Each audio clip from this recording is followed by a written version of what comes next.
Thanks for joining me today at Slot Valley Racing. For those who don't know, my name is Dan, and today I have this absolutely fantastic looking NSR. Today we're looking at the Corvette C7R Martini number 21. All this and more today on Slot Valley Racing. Get your heart racing. It's showtime. Okay, so before we get going and talk about this absolutely fantastic looking NSR, let's talk a little bit about the two mini elephants in the room here right now. So let's just take a quick look at that. There's that. Let's move that to the side for now. Let's quickly talk about what we got here. Of course, what we have here are the new Revo slot 510s, Datsuns.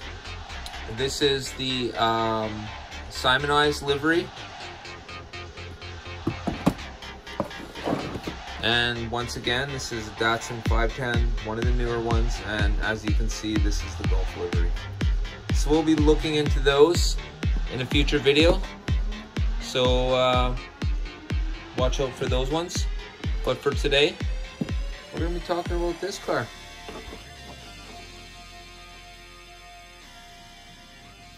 Okay, so let's open it up and see what we have here. Let's have a look at it first. That's what's on the back.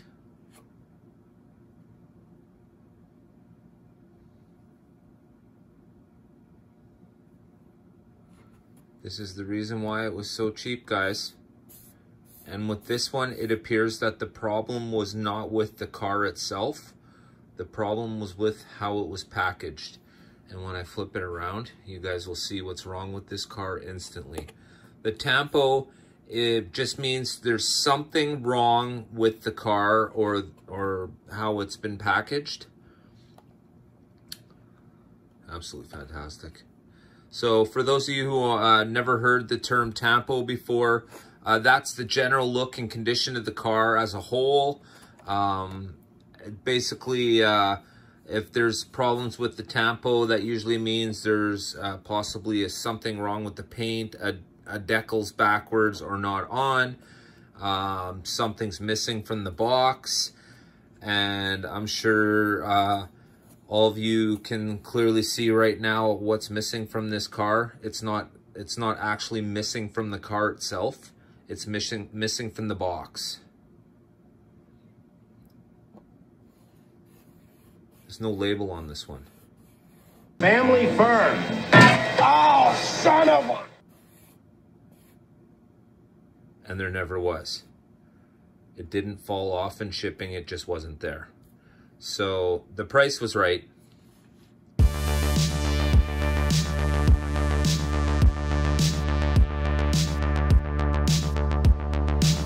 reminder, the unrepeatable performers will be playing in the food court at 3 p.m.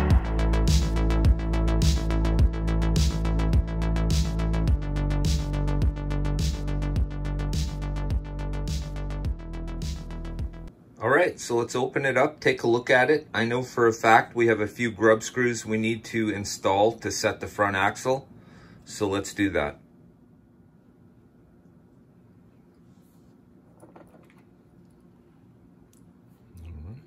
NSR. Where's it here?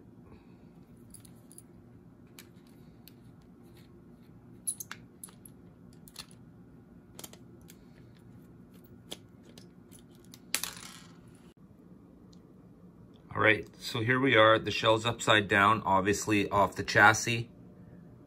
Let's have a look and see how the build is on the inside of this.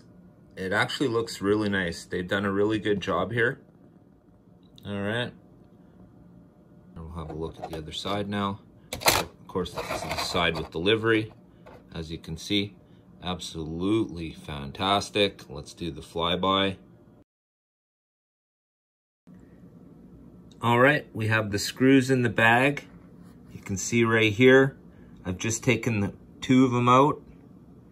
And where they will go, of course, is they will go here and here to set the axle. And on the same thing on the bottom as well.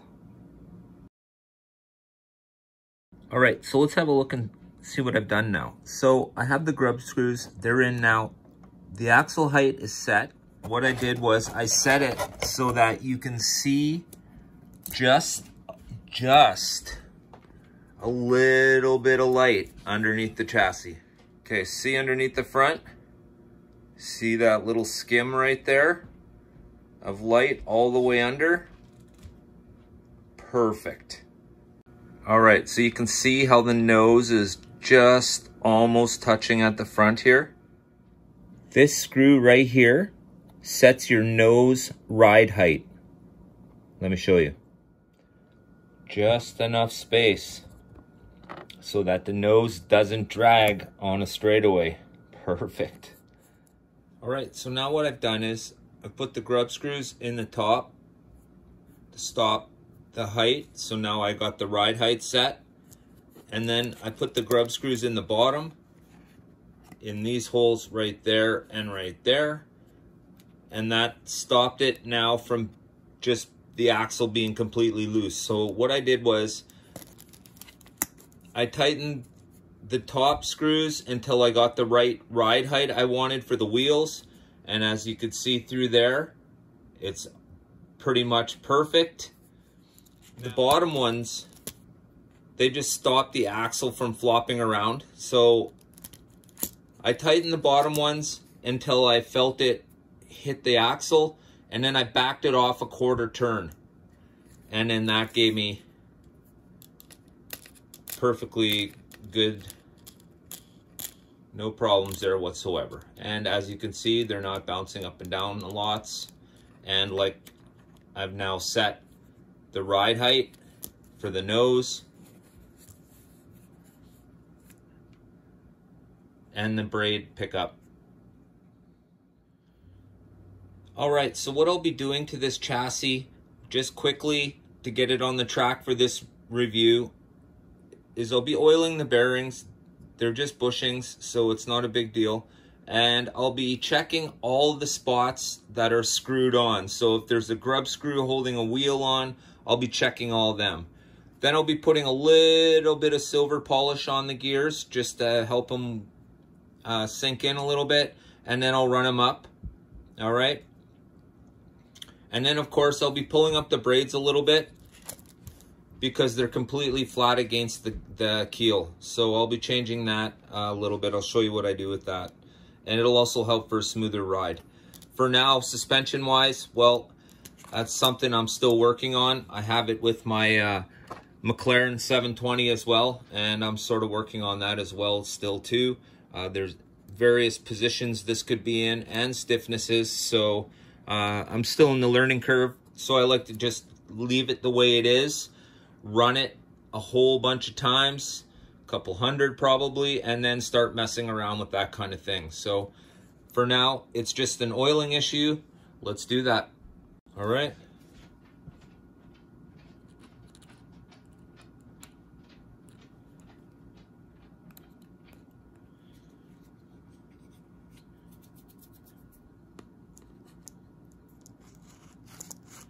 Work that in a little bit.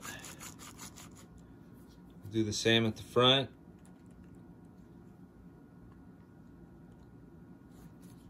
Work that in a little bit.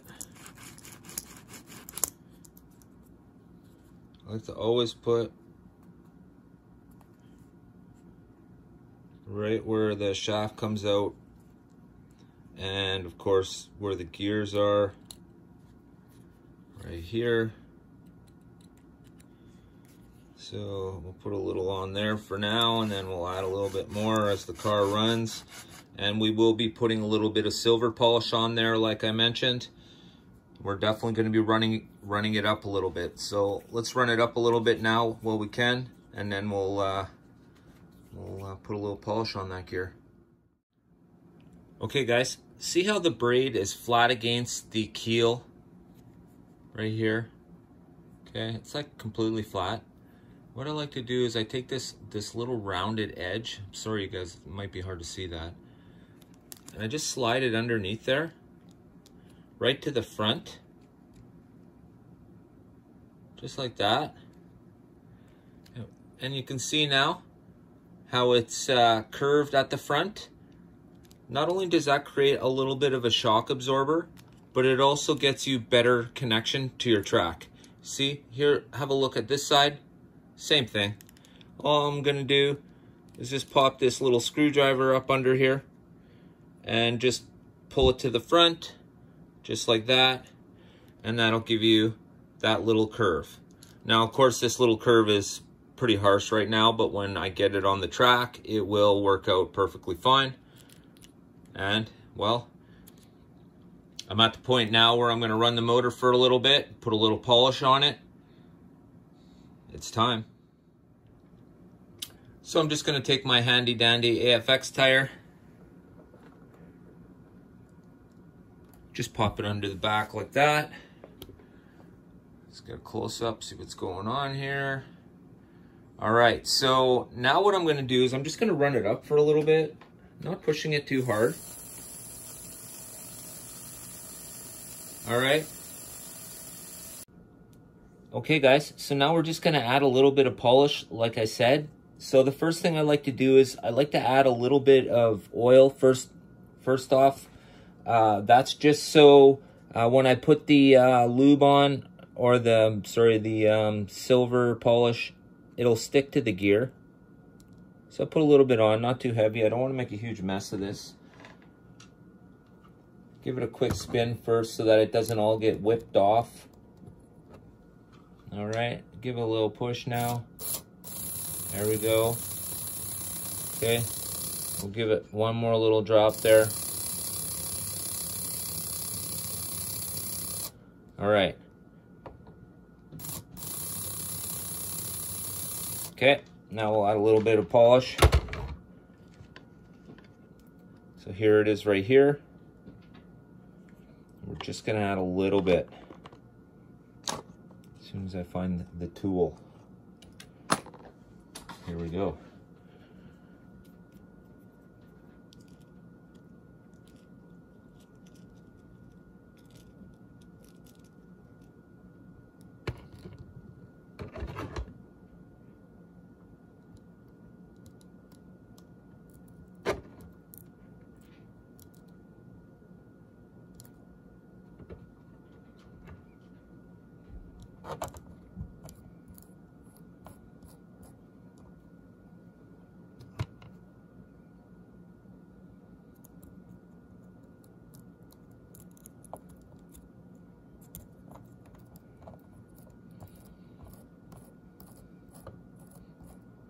And just a little bit more.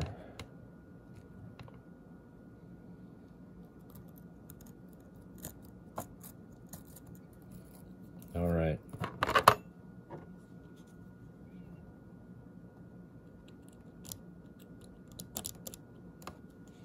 Let's give it a few spins.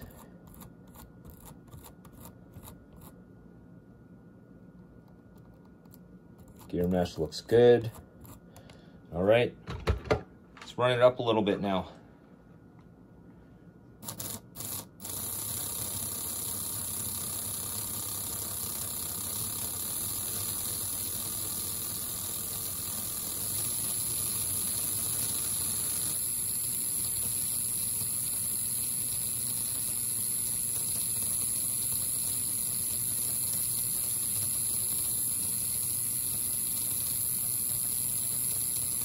So that's not me adding more power, that's just the motor running a little smoother, and not necessarily because of the gear mesh, but just because the motor working in itself.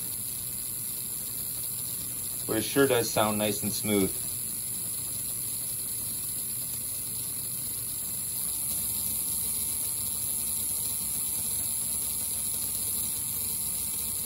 That's unfair.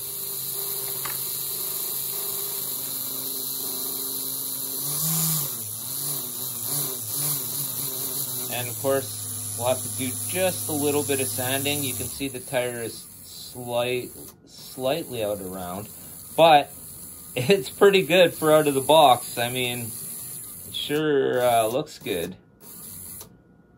All right, well, let's get the cover back on it.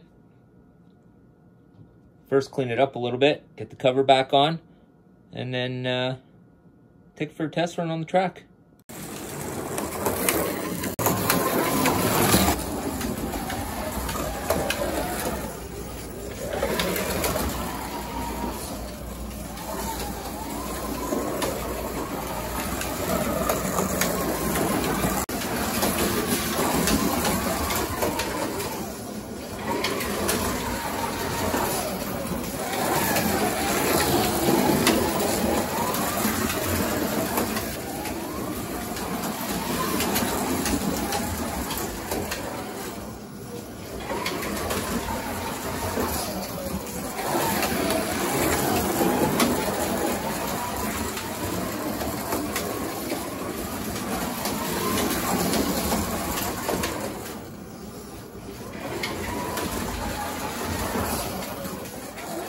So what do I think about this NSR Corvette? I think NSR has done an absolutely fantastic job. This car looks like it should, it acts like it should, and after just a small amount of tuning, this car runs really well on the track. I'm really impressed with the brand NSR. As you can see in my times, I only own 2 of them, but I'm sure you could see I own 2 of the good ones. Don't forget to join me and Harry on Wednesdays for Slot Car Weekly, where me and Harry, we trip through the topics of the week.